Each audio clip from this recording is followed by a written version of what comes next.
KIC, c'est Knowledge and Innovation Communities.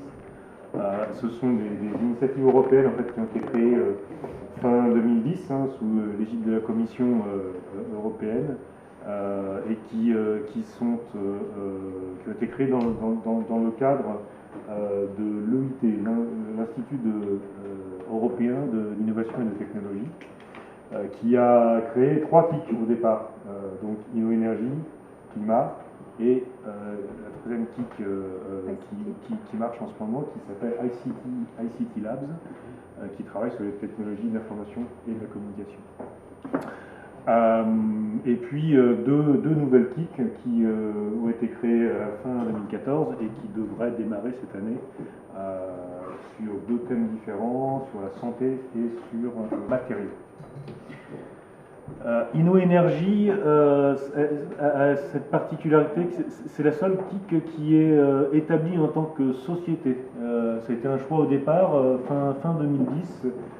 C'est devenu KIC InnoÉnergie SE, c'est une société européenne, une société de droit européen qui est établie à Eindhoven et qui est financée par l'EIT.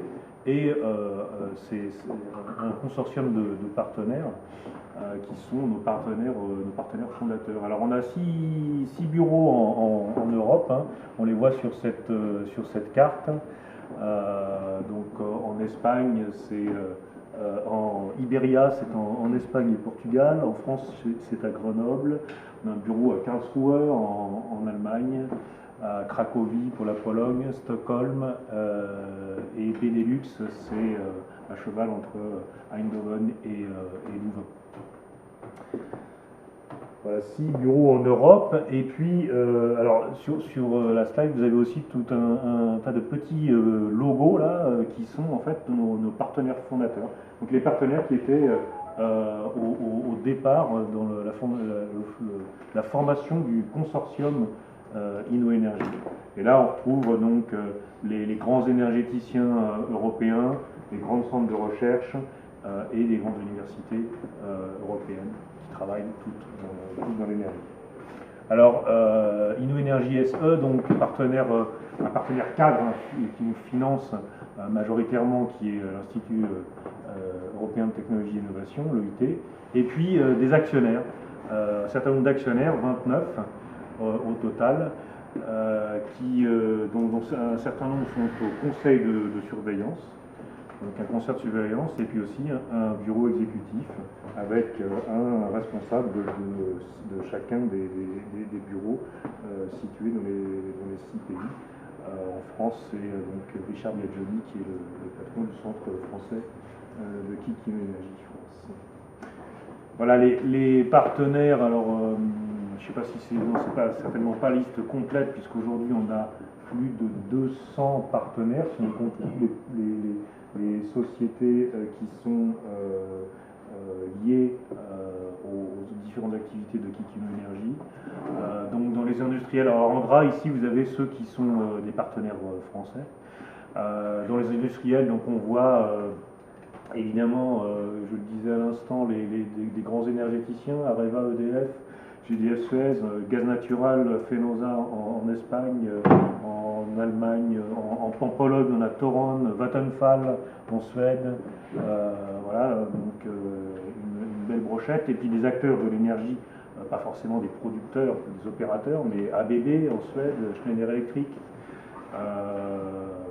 et un certain nombre d'autres dans différents pays. Dans les centres de recherche, la plupart des grands centres de recherche européens, donc le CEA, le Qualité, le CIEMAT, l'IREC, un centre de recherche des énergies renouvelables en Espagne, la Borelec, qui est la branche recherche de GDF Suez en Belgique, voilà, Technalia, TNO aux Pays-Bas. Et chez les universitaires, ben voilà, un nombre assez impressionnant d'universités qui ont toutes des activités dans l'énergie. Donc pour les Françaises, ben on retrouve Aix-Marseille, Paris Tech, INSA Lyon, le Grenoble INP, un Grenoble Institute of Technology, et puis une école de commerce qui est Grenoble Ecole Management. 2 écoles de commerce en fait en tout dans le réseau Kik Inno-Énergie, puisqu'on a aussi ESAD, qui est un peu le HEC espagnol en fait. Et puis voilà, KTH en Suède, Université catholique de Louvain, Université de Stuttgart, d'Uppsala. Voilà pour les partenaires universitaires et des liens très forts avec la communauté des investisseurs français et européens dédiés au clean tech. Donc vous avez la liste ici, et je pense que Raluca en parlera dans la partie business création avec des accords de collaboration avec ces investisseurs. Voilà, alors le scope en fait de Kik Inno-Énergie est assez large dans l'énergie. On adresse un grand nombre de thématiques et ça va de la production jusqu'au recyclage, la valorisation de certains composants ou déchets. Donc production d'énergie, les renouvelables, de la production conventionnelle avec un peu de charbon et de nucléaire aussi, le transport, la distribution, avec tout ce qui concerne les conversions de vecteurs, tout ce qui est smart et smart grid, smart city, les réseaux de chaleur, donc l'équilibre offre-demande avec notamment le stockage, les aspects arbitrage et les liens avec le smart grid. Et puis les usages aussi, donc notamment l'efficacité énergétique dans l'industrie, dans l'habitat, dans la mobilité. Et comme je disais à l'instant, les aspects recyclage, les aspects capture, stockage du carbone et recyclage de matériaux. On pense à quoi quand on dit recyclage du matériau? Alors par exemple, ce matin, là, je citais un exemple sur le recyclage des batteries, les batteries lithium, où on a par exemple une société de Cubic, un partenaire de Kik qui recycle les batteries lithium. Les objectifs dans toutes nos activités, et ça c'est ces objectifs que l'EIT en créant Kik Inno-Énergie nous a donc fixés, c'est de réduire les émissions de gaz à effet de serre, de diminuer le coût de l'énergie en Europe et d'améliorer les aspects sécurité, fiabilité opérationnelle du système énergétique européen. Donc on essaie d'être en accord avec ces objectifs dans toutes nos activités. Et toutes nos activités, ça veut dire en fait 3 branches principales. Une branche éducation, puisque l'objectif des Kik, c'est de faire se rapprocher les aspects éducation académique, centre de recherche et industriel et start-up. On a une branche aussi éducation dans nos activités, avec notamment un ensemble de masters dans lesquels les étudiants font de la mobilité entre différentes universités membres de Kik Inno-Énergie, donc une master school. On a aussi une PhD school dans laquelle les étudiants, comme ceux de la master school d'ailleurs, bénéficient de modules supplémentaires par rapport à leur cursus technologique, de modules supplémentaires qui visent à favoriser les aspects, des compétences plutôt de type soft skills, des compétences entrepreneuriales notamment, où donc on les fait participer à des écoles d'été où ils vont faire des simulations de création d'entreprise, de business model sur différents aspects de l'énergie. Donc ça c'est à la fois pour les masters et pour les PhD. Et puis on a aussi les modules de formation professionnelle qu'on met en place, et puis d'autres modules, je dirais, plus modernes d'enseignement comme les MOOC, etc., qui sont en train de se mettre en place. Alors dans chacune de ces activités, je le mentionne tout de suite, on a un retour sur investissement qui doit être mis en place. Et l'idée derrière ça, en fait, c'est que l'EIT qui finance les Kik, qui finance aujourd'hui 3 Kik et qui va commencer à en financer 2 supplémentaires, nous dit bon, on vous a financé, on vous a accompagné dans votre croissance, dans vos activités pendant un certain temps. Et puis en fait, ça fait un peu une courbe en cloche quoi, pour chaque kick. Le financement a augmenté, après il arrive à un plateau, et puis après il est censé décroître parce que les autres kicks qui seront créés absorberont plus de budget. L'objectif de ce ROI, c'est de pouvoir continuer à exister, à financer nos propres activités dans les années futures. Sachant que donc Kikino Energy étant une société, ce n'est pas une société not for profit, mais c'est une société not for dividend. Donc tout le cash qu'on pourra récupérer dans nos différentes activités en termes de retour sur investissement sera réinjecté dans nos activités. Donc les deux grosses activités qui concernent vraiment les aspects innovation et création de start-up, c'est les deux qu'on présente plus en détail aujourd'hui. Cet aspect donc innovation collaborative dont je m'occupe moi au Centre français de Grenoble, dont le concret ce sont ces projets d'innovation collaborative. Dans cette activité, on a aussi un retour sur investissement qui est prévu, c'est-à-dire qu'on n'est pas seulement des financeurs dans nos projets, mais aussi on est en fait plus des investisseurs. Et on attend en fait, quand un projet est arrivé à un stade où un produit peut être commercialisé, c'est-à-dire au maximum sur un horizon de 3 à 5 ans, un retour sur investissement qui en général sera basé sur un pourcentage du chiffre d'affaires qui est fait avec le produit qui a été généré dans un projet d'innovation. Comment ça se fait en fait le contrat entre porteur de projet et vous? Est-ce que c'est un success fee ou... Alors il y a plusieurs schémas possibles, c'est ouvert, c'est une négociation qu'on a dans le courant du projet. Et voilà. Et la troisième activité, donc c'est l'activité dont s'occupe notamment Raluca à Grenoble, de support aux startups avec tout un ensemble de prestations qu'on leur fournit.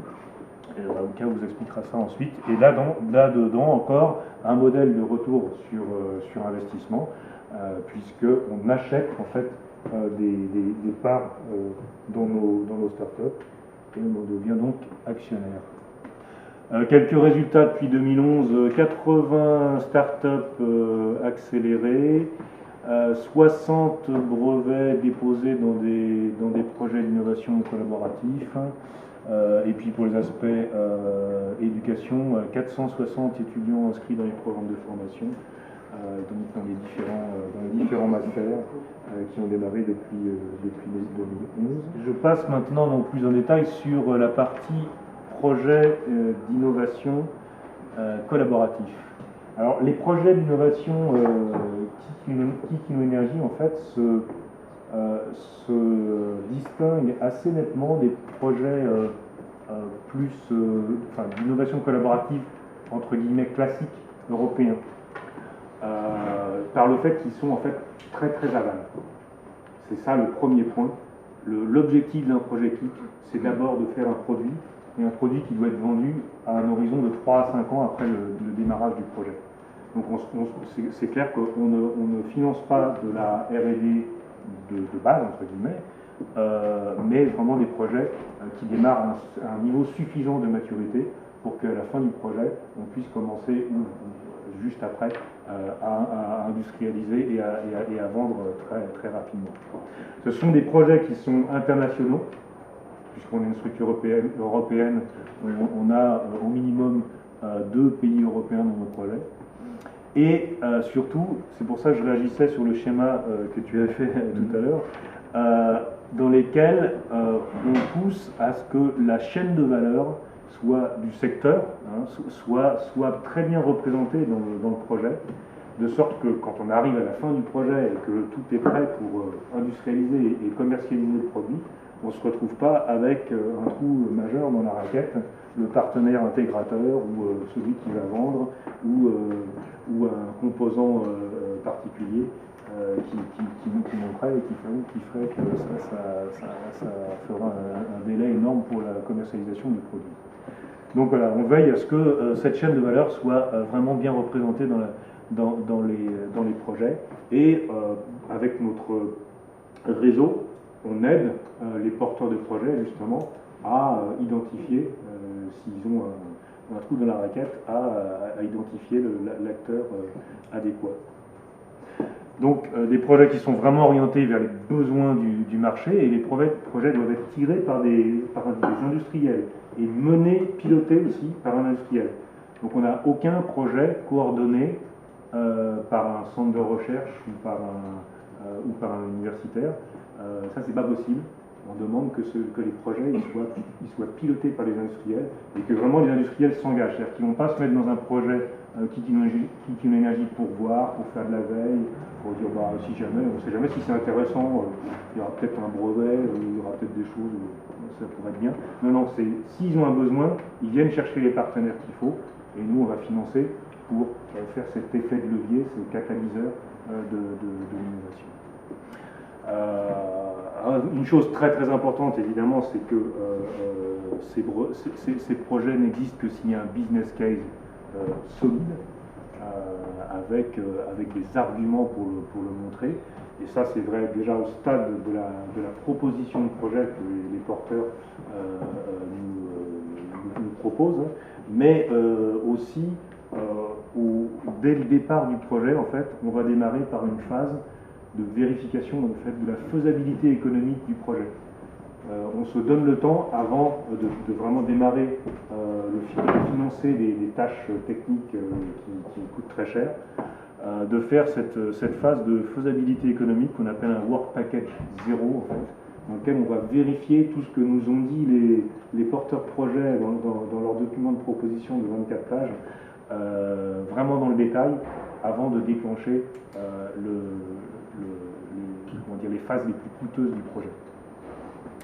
Alors, encore une fois, un impact positif sur les objectifs de Kikino Energy, réduire les gaz à effet de serre, diminuer le coût de l'énergie, augmentation de la sécurité opérationnelle.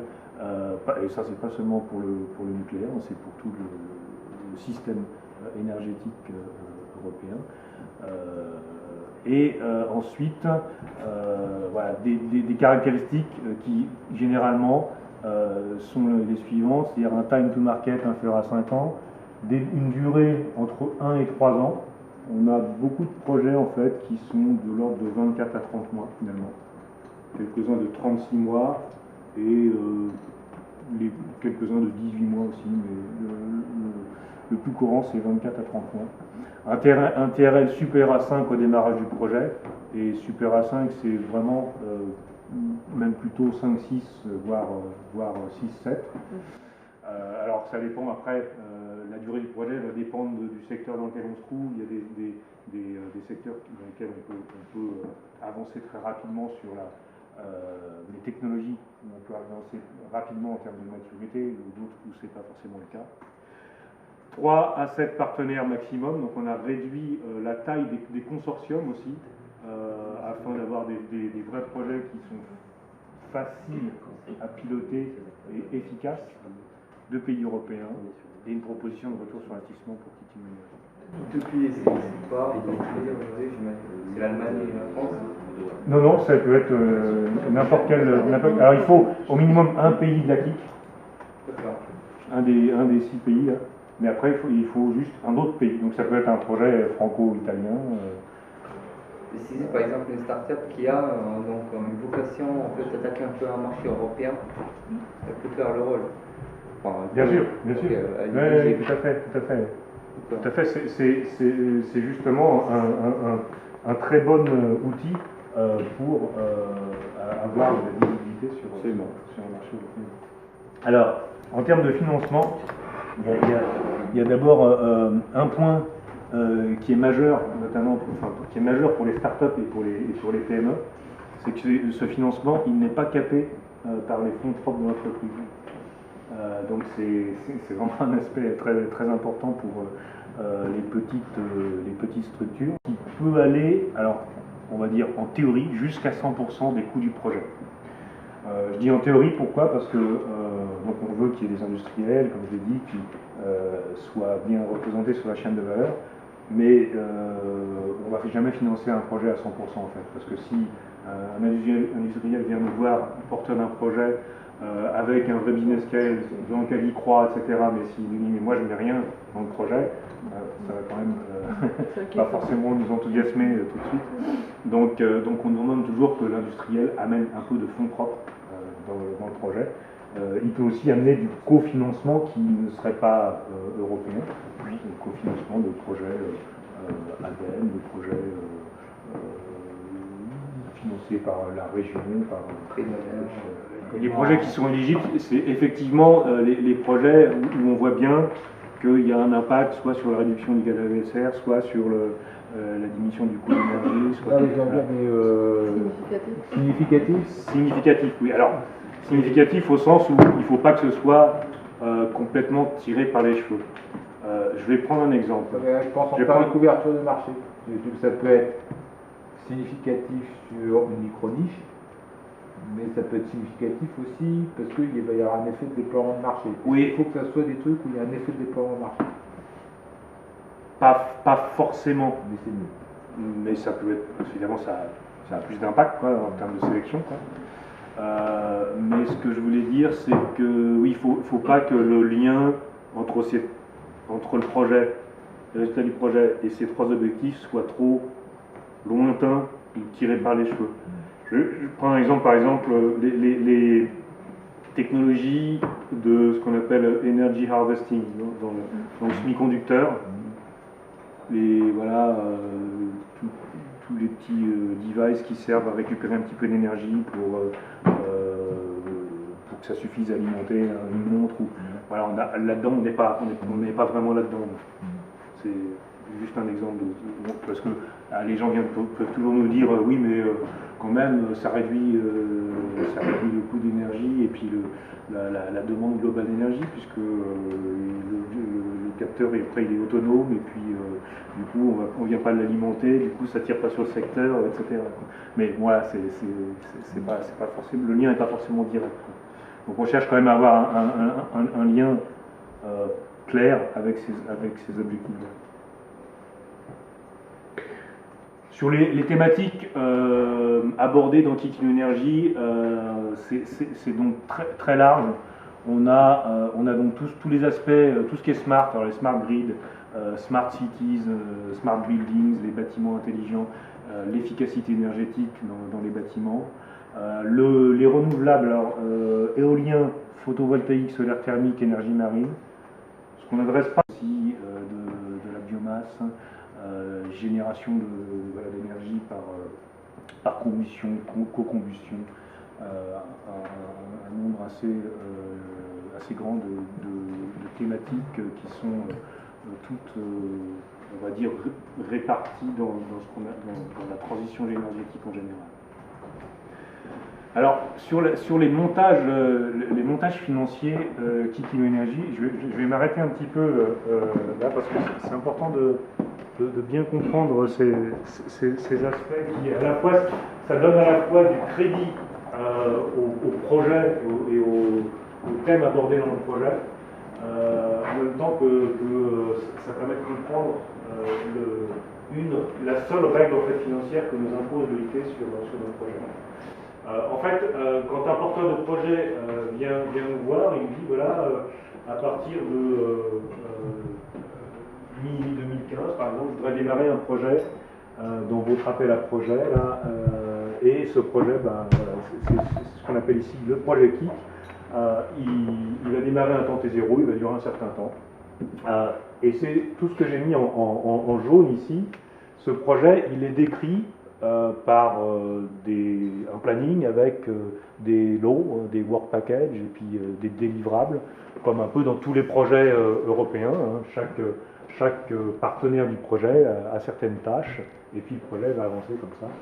Ça forme ce qu'on appelle le projet Kik. Et puis en termes de propriété intellectuelle, il va y avoir du foreground, de la propriété intellectuelle générée pendant le projet, qui sera géré par un accord de consortium entre les partenaires. Voilà. Donc ça c'est le projet Kik, et je l'ai dit à l'instant, ce projet donc, est l'aspect en jaune ici, ce qui est dessiné en jaune, il peut être effectivement financé jusqu'à 100%. En pratique, c'est jamais le cas. En pratique, on voit le taux de financement observé aujourd'hui, c'est plutôt 60%. Ce qui est déjà un taux quand même important. Par contre, ce qu'on va regarder avant d'accepter un projet, c'est tout ce qui se fait en parallèle dans des activités qu'on appelle complémentaires, PIC, Complementary Activities, en parallèle chez tous les partenaires du consortium qui nous présentent un projet. Typiquement, vous allez faire par exemple une nouvelle batterie avec une nouvelle technologie. Dedans, il y a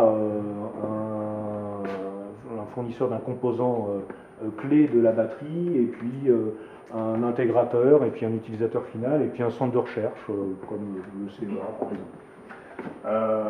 On va regarder dans ce projet qu'est-ce qui est en lien direct avec ce qui est fait dans le projet KIC, mais qui a été fait par les différents partenaires avant le projet. Et là, on remonte à 2010, en fait, les créations de la KIC. Et puis, qui sera fait aussi pendant le projet, dans le cadre d'autres projets. Alors, ça peut être des projets européens, des projets H2020, des projets avec l'ADEME, des projets, des accords bilatéraux, des projets internes aussi. Mais tout ce que les différents partenaires du projet font en complément du projet KIC. Et ça, c'est très important parce que on va non seulement demander aux porteurs du projet de lister ces activités, mais aussi de nous remonter le coût de ces activités. Et il y a une seule règle en fait que nous impose l'EIT, l'organisme qui finance les 3 KIC. L'UIT dit: moi je ne financerai pas plus que 25% de la totalité de ce qui est en gris ici, plus le jaune. Un exemple, si ce projet de nouvelle batterie dont je parle à l'instant coûte 3 millions, le budget du projet c'est 3 millions, le consortium vient en nous disant: voilà, moi je demande 2 millions à KIC Innoénergie, ça fera un taux de financement de 66%, bien.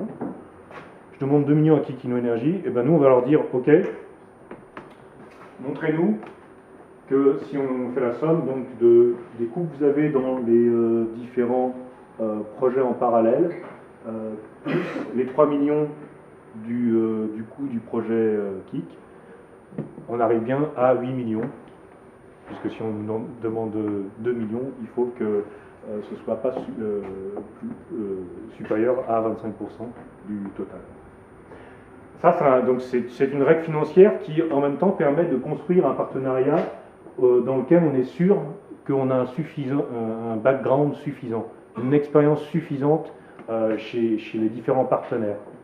Ça permet, par exemple, d'éviter qu'on ait, alors comme le partenariat minimum, c'est 3 partenaires, on va éviter, par exemple, qu'on ait 3 startups qui viennent nous voir en proposant un projet, en nous disant: voilà, on a un super business, on n'est pas dedans, on n'a aucun background sur ce domaine-là, on n'a pas de propriété intellectuelle, etc. Mais on va faire un super projet. Non, ça ne marchera pas très bien. Mais par contre, ça n'interdit pas du tout qu'une start-up soit dans un projet d'innovation, parce que effectivement, une start-up, elle n'aura pas grand-chose à mettre là-dedans, parce qu'elle n'a pas forcément 10 projets H2020, des projets ADEME, des collaborations de tout type avec plein de partenaires. Par contre, cette start-up, si elle est dans le projet, en général, elle ne va pas se trouver toute seule. Elle va utiliser les compétences d'un laboratoire qui a déjà un volant d'activité important. Elle va souvent amener dans le projet son client final, qui souvent sera par exemple un grand groupe, un utilisateur, un énergie, un user, un opérateur. Éventuellement aussi une PME qui va intégrer sa solution dans une solution plus globale qui va être vendue par son partenaire final. Et en fait, ces partenaires qui sont plus gros qu'elle, effectivement, n'auront aucun mal ici à apporter de l'expérience, du background dans le projet. Donc ça permet en fait d'asseoir la crédibilité du projet Et finalement, c'est là qu'on comprend le rôle de catalyseur, de levier du financement Kiki Énergie. Est-ce que la PME elle doit être déjà référence équipe en accompagnement startup? Non, les projets sont ouverts à tout le monde. C'est quoi les dépenses qui sont éligibles? Est-ce que c'est que de la techno, du proto et de l'ingénierie, ou est-ce que ça va sur de l'outil industriel ou de la commercialisation? Les deux. Ça va aussi sur l'industrialisation et sur la commercialisation. Du BFR, de la commercialisation. Si par exemple la start-up, l'industriel qui vient nous voir nous dit, une PME par exemple, nous dit voilà, moi j'ai ce nouveau produit, je sais que dans 3 ans exactement il faut que je sois sur le marché avec, et puis dans 2 ans et demi je vais commencer à faire du ramdam marketing pour montrer que je suis là et que j'arrive avec une solution innovante. Il faut que ce soit au salon Polytech dans 2 ans et demi. Nous, on peut lui payer son stand et tout son aspect marketing. Et je sais que c'est une mauvaise question, qu'il n'y a pas de bonne réponse, mais je la pose quand même. Mais vous ouvrez les dossiers à partir de quel ticket, quoi? C'est mini 500 kilos. Le financement moyen, c'est 2,6 millions d'euros. Et la fourchette est très grande puisque aujourd'hui, ce qui était observé, on a le plus petit financement, c'était 500 000 euros. Et le plus gros, c'était 8 millions. Donc on a une fourchette vraiment grande. Ouais, vraiment large. Mais voilà, c'est quand même des financements conséquents. Il n'y a pas une règle de répartition mini entre les différents partenaires? Alors il n'y a pas de règle, en fait, start-up c'est 30%, grand groupe c'est 30%, etc. C'est au consortium de s'organiser, de se mettre d'accord entre les différents partenaires pour entre la part de ce qu'il va demander à Kikino Énergie et de ce qu'il va amener en fonds propres. Et nous on veille, lors de la construction des budgets, effectivement, à ce que les gros ne mangent pas tout le budget des petits. Et inversement. Et ça se passe en général très bien. Mais ça veut dire qu'il faut qu'il y ait quand même un gros dedans? Alors pas forcément, non, pas forcément, mais au moins ça peut être un petit qui a déjà beaucoup d'expérience aussi. Mais il faut que ce montage, avec le background, avec les activités complémentaires, marche au niveau financier déjà, cette règle des 25%. Et souvent, ça va de pair avec l'expérience qu'ont les partenaires dans le domaine. Il faut au moins 2 pays européens. 2 pays européens, ouais. Alors j'ai dû rater, du coup, tu peux revenir là, ça. Bon, ça c'est le cycle de nos appels à projets et de la réalisation des projets. Voilà, vous avez une idée, vous venez nous voir, vous montez un consortium, il y a une proposition. Donc des appels à projets, alors 1 ou 2 fois par an, cette année il n'y en aura qu'un seul, il se termine le 10 avril, donc c'est demain presque. La proposition est acceptée, il y a un chef de projet qui démarre son projet par cette phase de faisabilité que j'appelle le Work Package 0 et qui est vraiment très très importante, à la fin de laquelle il y a une décision de go ou no go.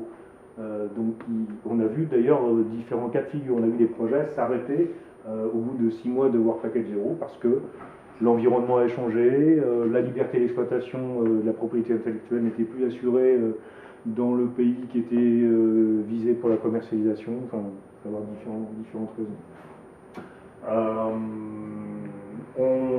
On se met d'accord à la fin de ce Work Package 0 aussi sur un ROI term sheet, un accord préliminaire pour ce ROI pour Kikino Énergie.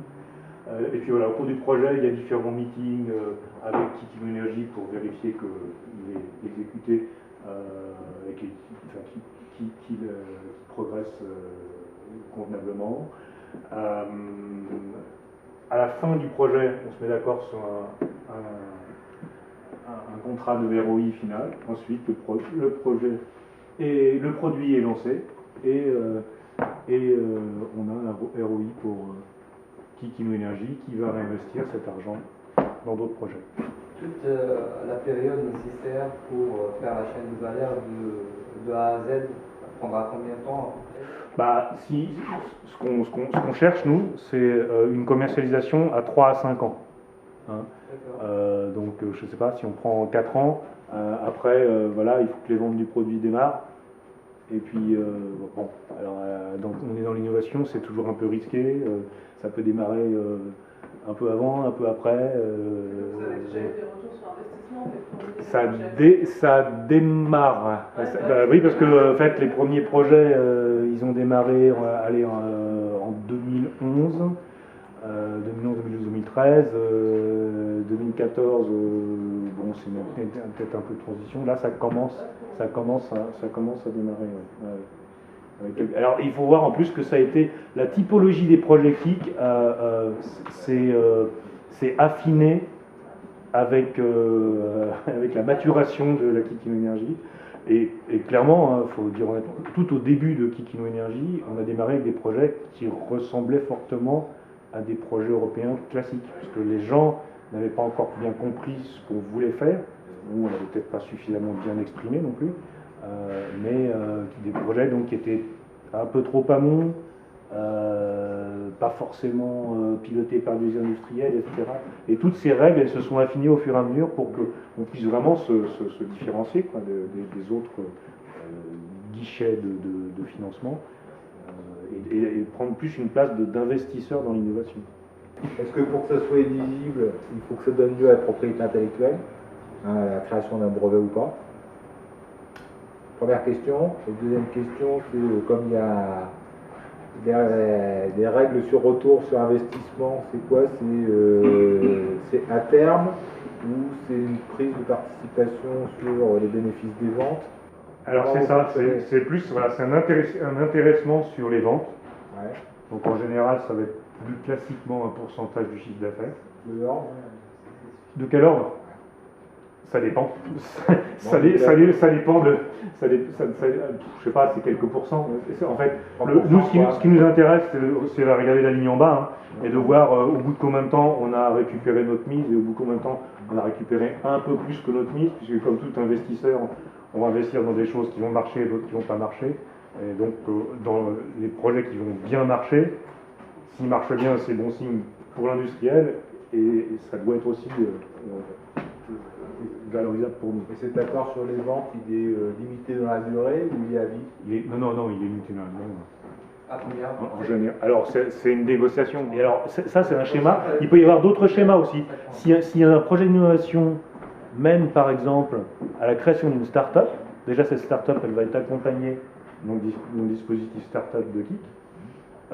Et là, le schéma, ça pourrait être aussi prendre des parts dans la start-up. Ça peut être aussi une spin-off. Là, si c'est une spin-off, elle n'est pas forcément accompagnée par KIC, mais si c'est une spin-off, pareil, on peut dire on a un modèle avec des parts suivant la valeur de la société à tel horizon. Oui, propriété intellectuelle, oui, mais pas forcément des brevets. Ça peut être aussi du savoir-faire secret.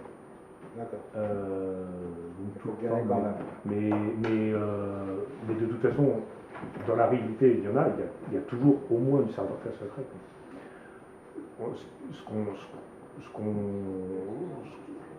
Là où on essaie de sensibiliser les gens, surtout, c'est que quand il y a encore des aspects R&D ou recherche dans le projet, des choses qu'il faut intervenir un labo et qui pourraient mener à une publication, on leur dit non, attention, non. Vous allez breveter d'abord, et puis ce que vous pouvez publier, vous le publierez. Vous allez, vous ne publiez que ce qui ne peut avoir aucun impact sur le business de la boîte. Voilà, donc quelques chiffres pour donner des idées. 130 projets sélectionnés depuis 2011. Voilà, aujourd'hui 180 ou 200 partenaires à peu près dans les projets d'innovation, 60 brevets déposés. Il y a aujourd'hui, en 2014, il y avait 65 brevets projets qui tournaient. Ça doit être à peu près 70 aujourd'hui entre ceux qui ont été sélectionnés il y a peu de temps et ceux qui se terminaient.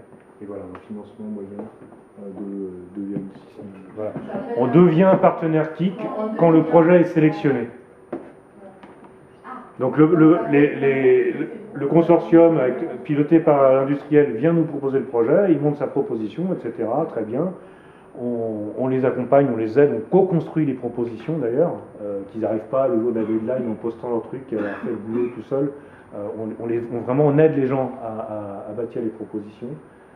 Et c'est seulement quand il est sélectionné qu'avant de démarrer, on leur demandera d'être partenaire Kikino Énergie. Voilà. Et c'est payant? Alors il y a 3 niveaux de partenariat suivant les plafonds de financement qu'on peut recevoir. On a mis la slide là-dessus, mais on a pas mis. 3 niveaux de partenariat. Le premier, c'est gratuit. On est partenaire projet. Ça s'appelle Project Partner. Et là, on est limité à 100 000 € par an de financement, en moyenne sur le projet. Le deuxième, c'est partenaire associé. Alors là, il y a une cotisation de 30 000 €. Par contre, le plafond de financement monte à 400 000 € en moyenne par an. Et le plus haut niveau, c'est partenaire dit formel. Là, c'est 100 000 € de financement. Par contre, on n'a aucun plafond en termes de 100 000 € de cotisation, mais on n'a aucun plafond en termes de financement. Et on peut avoir des partenaires qui sont des groupes industriels qui sont non plus des ETI, quoi. Tout à fait.